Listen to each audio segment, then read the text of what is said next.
मकान मेरा पास था, पूरे डिस्ट्रिक्ट में इंचार्ज था, नौकरी बड़ी रुतबे की थी।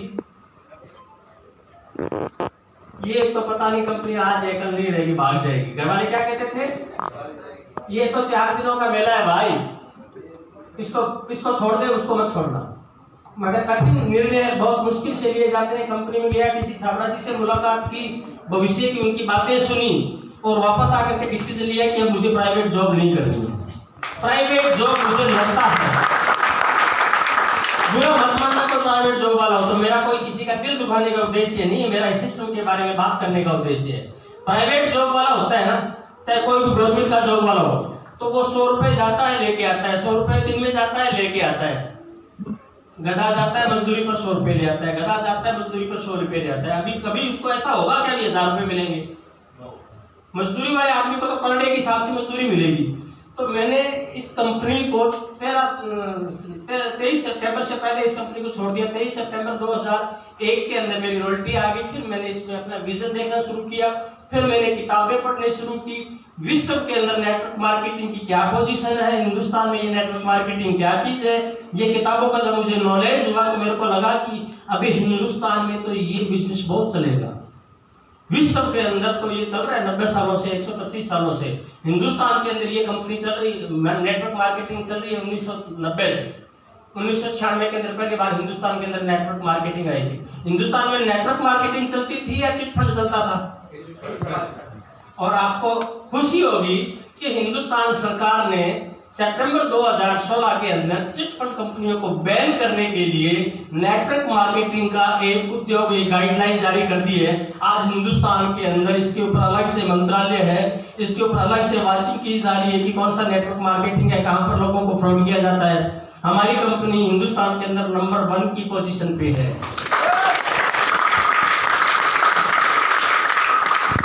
यहाँ पर काम करना शुरू किया, फिर काम करता रहा। बीसी छाबड़ा जी ने पूछा, राजाराम जी क्या चाहते हो? मैंने कहा मेरी माँ की कैंसर है, इलाज करवाना चाहता हूँ, बड़े पैसे नहीं है, बड़े पैसे वाले लोग बड़े बड़े हॉस्पिटलों में करवाते हैं, मेरी इस दुनिया के अंदर कोई है तो मेरी माँ है, उसके ऊपर कोई है ही नहीं। मैं रोने लग जाता था कि मैं सर्वोत्तम इलाज क्यों नहीं करवा पाता। 1996 से मेरी माँ की कैंसर थी। उसके बाद मैंने आरसीएम शुरू किया, पैसा आना शुरू हुआ। बीसी छाबड़ा जी ने पूछा कितना पैसा चाहते हो? मैंने कहा 1 लाख रुपए आ जाएगा तो मजे आ जाए। गरीब आदमी कितना सोचेगा जी। मेरे पिताजी किसान थे, उस जमाने के अंदर मेरी नौकरी बहुत अच्छी थी, उससे मेरा घर चल रहा था, मगर सोच बहुत बड़ी नहीं हुई थी। तो 1 लाख रुपए आ जाए तो आनंद आ जाए। और दोस्तों इस आरसीएम के अंदर मैंने दिन रात काम करना शुरू किया, दिन रात मेहनत करनी शुरू की। 2 साल बाद में जो मेरी इनकम थी वो 1,17,000 रुपए महीने की। 2 साल बाद, यानी मैंने 13 जनवरी 2001 को इस बिजनेस को ज्वाइन किया। 2003 में जो मेरी इनकम थी वो 1,15,000 के बीच में थी। मेरे घर के सोफे चेंज हो गए, मेरे घर में खुद की गाड़ी आ गई थी, मेरे बच्चे इंग्लिश मीडियम स्कूल में पढ़ने लगे थे, मेरे परिवार के अंदर मेरा रुतबा बढ़ गया था, मेरे रिश्तेदार जानने लग गए थे कि ये आरसीएम कंपनी बहुत बड़ी है, इसमें अच्छा पैसा आता है। और मेरे जितने भी नियर एंड डियर थे वो 2 साल तक ज्वाइन नहीं किया, मजाक उड़ाते रहे, बेकार है बेकार है बेकार है। 3 साल बाद में उनको लगा कि ये सिस्टम तो बहुत बढ़िया है। 3 साल बाद में उन्होंने ज्वाइन शुरू करना किया। और 2005 के अंदर जो मेरी इनकम थी वो दोस्तों 3.5 लाख रुपए की, 3.5 लाख रुपए की 2005 में बहुत बड़ी बात। फिर मेरा बिजनेस एक जगह नहीं रहा। आज इस जगह में आया हूँ, यहाँ पर कुछ मित्रों की वजह से आया हूँ, पालीवाल जी के आग्रह करने पे आया हूँ। यहाँ पर मैंने 2002 में 2003 में यहाँ खूब मीटिंगें की है मैंने। यहाँ पर बहुत बड़ा ग्रुप हुआ है, पर एजुकेशन रेगुलर ना मिलने की वजह से, प्रोडक्ट रेगुलर ना मिलने की वजह से यह सिस्टम बड़ा नहीं हो पाया। आज मैं अपने आप को सौभाग्यशाली मानता हूँ कि कम से कम आज 23 साल बाद में, 21 साल बाद में वापस जाड़ोर आया हूँ। 2005 में 3.5 लाख रुपए की इनकम, फिर धीरे धीरे इनकम बढ़ती रह गई। पूरे हिंदुस्तान के अंदर ये बिजनेस मेरे कंट्रोल में नहीं रहा। मैंने छगनलाल जी को ज्वाइन करवाया, छगनलाल जी ने रामलाल जी को ज्वाइन करवाया, रामलाल जी ने डीना जी को ज्वाइन करवाया असम के अंदर, असम वाले ने गुजरात को ज्वाइन करवाया। इस तरह ये पूरा बिजनेस पूरे हिंदुस्तान के अंदर चला गया। आज मेरी टीम के अंदर 14 लोग काम कर रहे हैं। अब मुझे काम करने की जरूरत नहीं है, अब मैं सिर्फ काउंसलिंग करता हूँ, लोगों के साथ में बैठता हूँ कि नए लोग होते हैं ना, उनको सिस्टम के बारे में पता नहीं होता है। पिछले महीने जो मेरी इनकम थी वो लगभग 22.5 लाख रुपए 1 महीने की। गांव में रहता था, छोटे से गांव से फिर मैं तहसील में गया, तहसील से फिर मैं गंगानगर डिस्ट्रिक्ट में आया। पिछले 15 सालों से मैं जयपुर राजधानी में रहता हूँ। वहां पर पहले मेरे 2 कमरे का एक छोटा सा मकान था। सिस्टम में पैसा बरसा, धीरे धीरे मकान बदलते गए, गाड़ी बदलती गई और आज इस बिजनेस के अंदर सफल डिस्ट्रीब्यूटर के रूप में मैं आप लोगों के बीच में हूँ।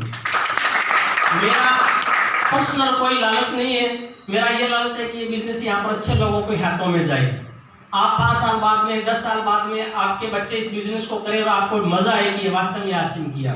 मेरी जो अपलाइन है ओपी शर्मा, हम दोनों ने मिलकर के खूब काम किए, मगर 2016 के अंदर ओपी शर्मा इस दुनिया से चले गए। उनका जो बच्चा है उनके नाम ये बिजनेस ट्रांसफर हो गया और उस बच्चे की इनकम 35 लाख रुपए महीने की है। आपको मजा आएगा नहीं आएगा?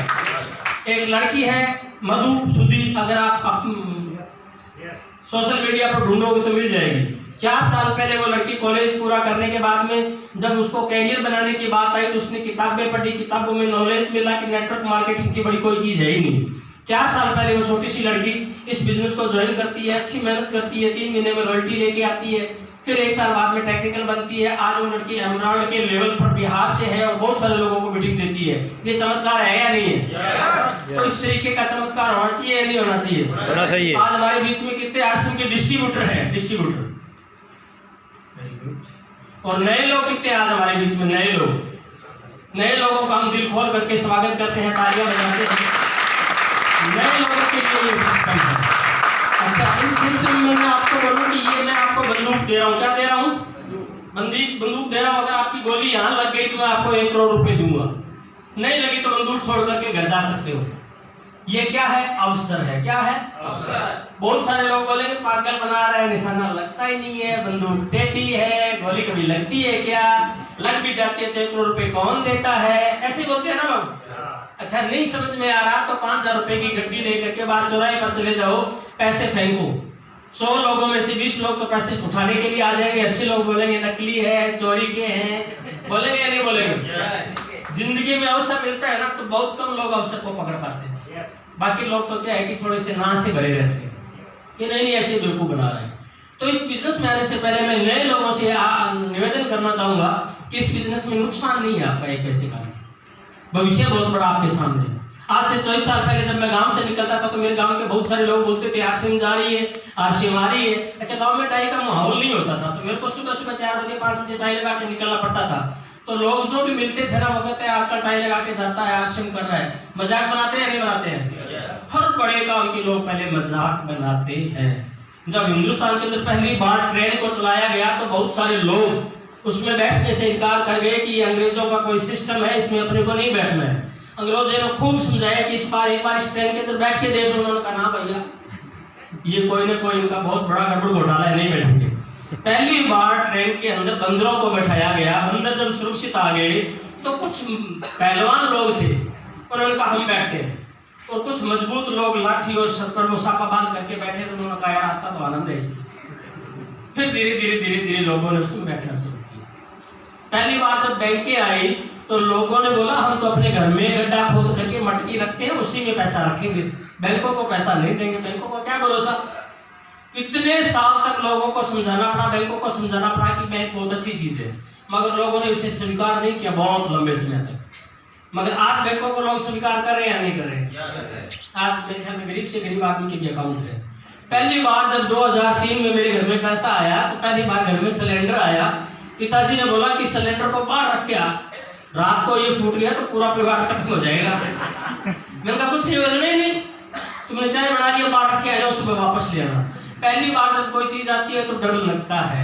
आज सिलेंडर घर में रखते हैं, बाहर रखते हैं। तो ये सिस्टम है ना, ये 24 साल का है, 25 साल का है। हिंदुस्तान में ऐसी एक भी कंपनी नहीं है जो 25 साल तक चल सके। हिंदुस्तान के अंदर भारत सरकार को टैक्स के रूप में करोड़ों रुपए देने वाली ये कंपनी है।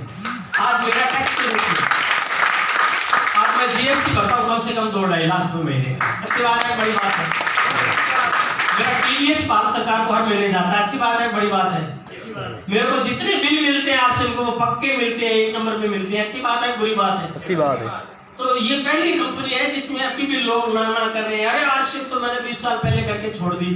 अभी थोड़ी देर पहले मैं कहीं रुका था रास्ते के अंदर तो चाय पी रहा था तो मैंने कहा भाई साहब कहाँ से आ रहे हो? मैंने कहा जयपुर से। कहाँ जा रहे हो? मैंने कहा चलो क्या काम है? मैंने कहा आरसीएम। अच्छा आरसीएम उसको तो पैसा मैंने तो 30 साल पहले ही करके छोड़ दिया। मैंने कहा कंपनी कहाँ की है, ये पता नहीं। उनका रॉयल्टी क्या होती है कि ये पता नहीं, प्रोडक्ट क्या आते हैं कि ये पता नहीं। कितने साल पहले, 30 साल पहले। कंपनी का भाई 25 साल हुए नहीं है, वो मेरे को बोल रहा है कि मैं सब जानता हूँ इसके बारे में। तो ऐसे लोगों की गलती नहीं है, लोगों को लगता है कि 2002 में ज्वाइन किया उसको 30 साल हो गए, ऐसा लगता है लोगों को। ये कंपनी बहुत शानदार कंपनी है। मेरे दादाजी ने जितना खर्च किया वो बाजार में किया, जितना कमाया वो कहाँ खर्च किया, किस पर खर्च किया, रोटी, कपड़ा, मकान, बहुत सारी चीजों पर खर्च किया। अगर मेरे दादाजी जितना पैसा कमाए वो सारे आशिम से लेते तो आज मैं करोड़पति होता है नहीं होता। मेरे पिताजी ने जितने पैसे कमाए सारे वो पैसे अगर आशिम से उन्होंने सामान खरीदा होता तो मैं करोड़पति होता है नहीं होता।